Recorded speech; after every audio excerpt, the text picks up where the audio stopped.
Hello there and welcome to the Film Buffet podcast. This is a little bonus episode, a special. Our first episode is up right now. Why don't you check that out? There's a link down below. After the show, you can go ahead if you haven't already. And don't forget to like and subscribe and share and help us out here at the Film Buffet podcast. As always, with me today is BEyondDaBliz. I'm Film Snob Tom, and we're going to talk some Guardians of the Galaxy spoilers. We did both get to see Guardians of the Galaxy, obviously. You haven't got your review out yet. Obviously, you did enjoy it. You did do a short little review. My review's out there. It's also short, but that's because it's really tough to talk about this movie without getting into the spoilers. And one thing I really have noticed through critics and some naysayers, which we won't say who they probably are because they're probably DC fanboys, but anyway, basically, like, there's this thing going around that the story is kind of clunky and there's no story there. I think the problem that people are running into outside of these DC fanboys is that they're not used to this kind of movie, and it is so different from the first movie that it wasn't what they were expecting. And I have a feeling it's going to be like going back to my era when Empire Strikes Back first came out. It was not as well received as it is now. I mean, people hold that now as the holy crown of that trilogy. When it first came out, there was a lot of debate about that movie. And some people hated it, some people loved it, some people, and then you had the debate going on for how long of, the whole Vader thing besides that. But I have a feeling that this movie in time will kind of be that movie, is that people will realize, oh, there is so much more to this movie than what's on the screen. And there's been tons of Easter egg videos, and I'm not talking about that, and I'm sure you know what I'm getting at here too, is, there is a deeper level to this movie than there is the first movie even. And I have a feeling that over time, people are going to appreciate it a lot more. And I do kind of hold it as like a, like against Godfather to Godfather 2. Two very different movies, Alien to Aliens. Two very different movies, but both equal on their own parts. And in some ways, the second even kind of superseded the first movie because it had that to build on, but it took it to that next level. And I think Guardians took it to that next level. And I have a feeling you feel the same way. Am I right? Yeah, I share your same sentiments. I think I kept talking to a couple of critics on Twitter and stuff like that, and I would, voice my opinions. I would respond to them. I was thinking about making a response directly to James Gunn because I was so passionate about the film, because this is definitely one of the best Marvel films that has been released. It's my favorite now. I got to give it that. It's so deep on so many levels. Oh, absolutely. And then if you look at it, people don't understand. Like, again, like you were saying, you were touching before, this is basically The Empire Strikes Back. I kept saying that every time I would tweet at people. This film is The Empire Strikes Back. It's character driven. It doesn't have a lot of action, but that's not the point. When I see Empire Strikes Back, I see it for the characters. And if you really look at the structure, it's the same. Oh yeah, definitely. Scene. Yep, you got the paired off characters. You have they're each dealing with their own, conflicts, and then they all come together at the end in a perfect, They all come together at the end, and that's exactly what it is. And I think people are missing that. And basically, you start with a fight scene, then each of the characters kind of venture off into their own thing, like you just said. Then they come together at the end, towards the end, to kind of show that resolution. And then the character has to basically come to terms with what he was learning throughout the entire movie in this very deep way, because he's very connected, because his father is Ego the Living Planet. Not to give away spoilers, but it's very Darth Vader. To come to terms. It's right. He's very Darth Vader. Darth Vader doesn't think he's doing anything wrong. Same thing with Ego, and that's what I kind of, and that's funny you say about critics. There's a few I was talking to and said the same thing. They're like, oh, Ego should have done this, and why didn't he, kill the other Guardians right away, or why did he? Because to him, they were just nothing. They were, they didn't matter. They were just they're just expendable. Exactly. He really was caring about his son. And if you look at it, and this is really something I really want to say as well too, is that I saw Comic Book Girl 19. I remember she was on Collider Heroes, and she had mentioned something about the fact that ego is symbolic of the ego of the mind. Right. And that there's this sense of like this symbolic psychological struggle there as well too. And I really love there's all these deeper themes, especially when you look at Ego, where I remember one of the lines in the movie he said to himself, he said, I don't really know who I am, and I'm alone in the universe. And now if you look at him, he's basically stranded. He can't relate to humans. He can't relate to any beings because he's a god. Right. And he basically wanted to create a son so he wouldn't be alone. So he wouldn't be alone. You look at the fatherhood. Fathers want to see the reflection of themselves in their sons. And he cannot grasp how, and I think this is where you're going, sorry. He just can't grasp where Star-Lord wouldn't want this power. And it doesn't make sense to him, and it doesn't compute. And that's where it comes back around what they're saying. I was like, well, why does he keep the skulls of his dead children? It's like, because it doesn't matter to him. To him, it's just, it's It's a minute little thing that, just like the typical great villains do, is what they see themselves doing is what's right for them. And right. That's what makes the best villains. Right. In their minds, they think they're right. And it was a great twist in my eyes. I seen it coming, but the way they did it was way different from what I was expecting. I thought what it was going to be was he was going to want to leave the planet and he needed somebody to stay there to keep the planet alive, so he stayed alive. So I had a feeling he was going to find a way to trap Star-Lord there, and they didn't do that. And I mean, I called a lot of things that happened in this movie, but at the same time, the way it was executed, it thrilled me, it chilled me, it made me feel a lot of emotions I haven't felt in a long time at a theater. And despite there is like a few things you could really nitpick, and that's what these critics were doing. I mean, they were nitpicking like the Groot scene with the fin. Yeah, it does kind of slow the movie down a little bit if you look at it from the perspective of I'm not getting this humor. But to me, I laughed like I couldn't stop laughing through that scene. And I have a feeling that's the way majority of the people are. So you let things like that go. And I compared the structure of this film to another type film, and that's Back to the Future, to where every single scene in that movie is a setup for what is to come next and pushes the story along.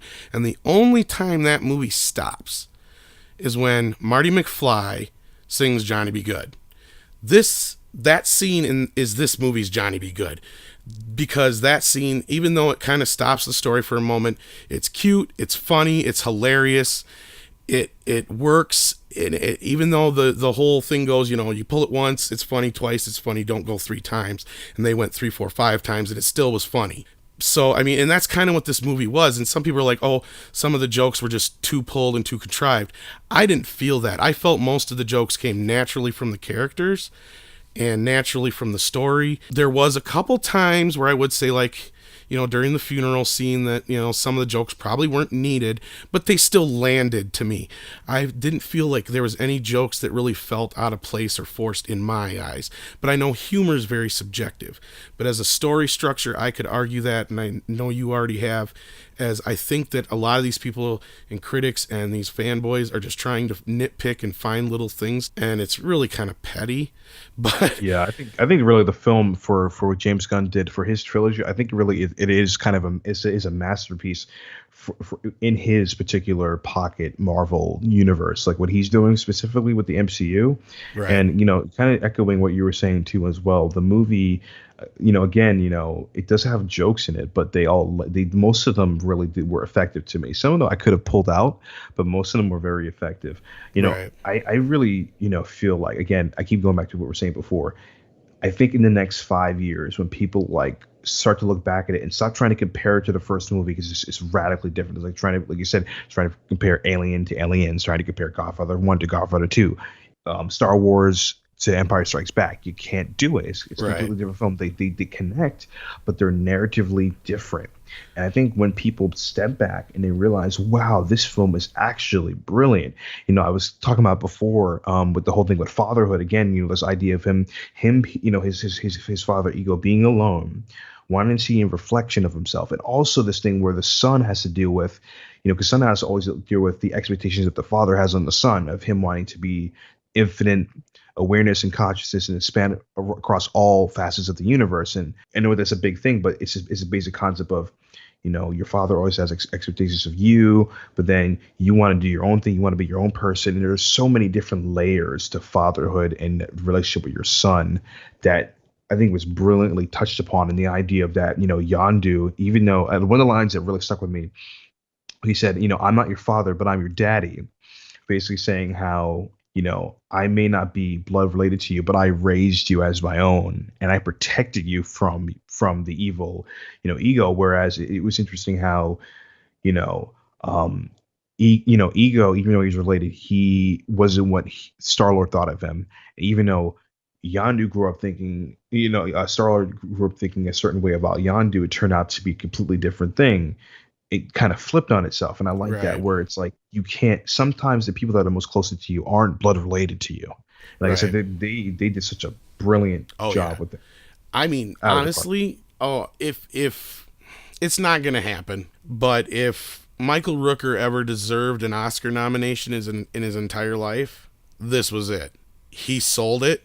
I bought it. I know about 50 people around me cried. I probably shed a tear myself. And even though I didn't grow up in a divorced home or anything like that, I had my father around. I could even relate to it, but I can see even people who grew up with a very good stepdad in their life or a good father figure in their life really connecting to this film in so many more levels. And you also had, not only that, you had the sister story as well that really, I mean, and like all these stories kind of came down to family. And, you know, Rocket seen himself mirrored in Yondu, and I have a feeling we're going to learn a little bit more about Rocket in the next films. And you've seen, you know, the sisters mirroring each other. One went one way, one went another. You know, same thing with Star-Lord and his father. He had a choice at that moment in time, just like, you know, Luke had, either join me or die, basically. Right, join the dark side, you know. Right.